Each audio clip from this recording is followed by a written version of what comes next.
Black churches have long been a vital part of the community, but membership is dropping across the country. Jesse Mitchell shows us how it's creating problems for some church leaders in Harlem who are fighting to hold on to their iconic buildings. The higher the spire, the closer to God. That was the philosophy at the turn of the 20th century when Harlem stepped into its heyday.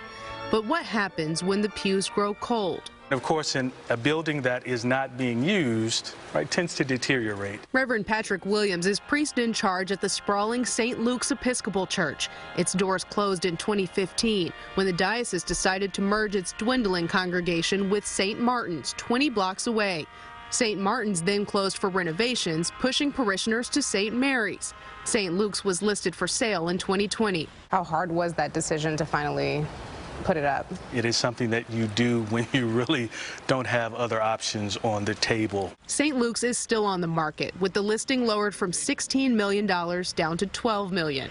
Valerie Jo Bradley is president of the Save Harlem Now organization. We've documented that we've lost about 120 faith-based organizations in the last 10 years. That's not good. Behind me once stood Child's Memorial Temple, the site of Malcolm X's funeral. Its sale and subsequent demolition are currently under investigation by the state.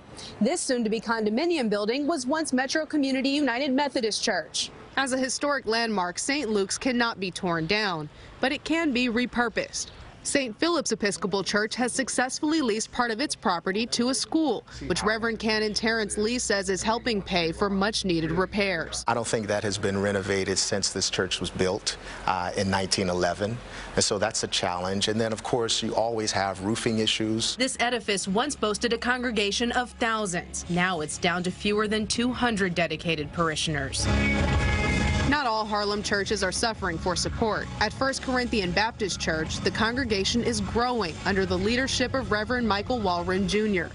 Come on, beloved, let's pray. The mental health clinic on site here has a waiting list for services. We were intentional about what we did, and we wanted to make sure that mental health and mental health access would be free. Lee admits modernization is a must as he and other clergy reflect on how to reach a new generation of faithful followers. We don't exist for ourselves. We exist for those who have not come through the doors of the church. So what are we doing to attract them? We're still at a point which we need safe spaces for Black people in particular, and we need places where people can come and refresh themselves and be prepared for the world in which we are living right now. Williams looks forward to reopening St. Martin's Safe Space this spring with a newly completed bell tower and new grant funding from the Landmarks Conservancy. The scaffolding is coming down because the work is coming to its completion.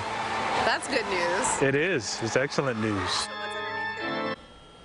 It is a life's journey that started in Jackson, Mississippi and led to a groundbreaking military achievement. Captain Zita Merchant is now responsible for the security of millions. We took a trip on New York Harbor where she explained how she charted a course toward history. You know, if this is your office, this isn't that bad. Yeah. This office is better known as Sector New York, the largest Coast Guard field command on the East Coast. And we're on board a 45-foot response boat with the boss, the commander here, U.S. Coast Guard Captain Zita Merchant. Just to be in this position is just a historic for me and historic for the Coast Guard. Just being the first minority to be the captain of the port of New York, it's humbling. Not to mention challenging, hectic, and exhilarating. There's a lot of intelligence that's coming into this room. The safety and security demands of the third largest port in the country are relentless. To New York being the #1 terrorist target, we have camera systems all across the port. At one of the nation's most strategically important port complexes, 80% of goods coming into the port of New York has to come through this waterway, where the Coast Guard keeps watch over hundreds of billions of dollars in cargo and tens of millions of passengers each year. Give me a big picture here, the sector of New York. So Sector New York consists of a little over 900 people and a lot of subunits. Our area responsibility is 11,000 square miles. What's the likelihood that a little girl who grows up in Jackson, Mississippi What's the likelihood that she would end up right here? I would say 0 or 1%. It was a chance meeting with a recruiter at tiny Tougaloo College in Mississippi that changed the course of Captain Merchant's life. What'd your family say? You go home and say, I'm going to join the Coast Guard. Well, how did that go?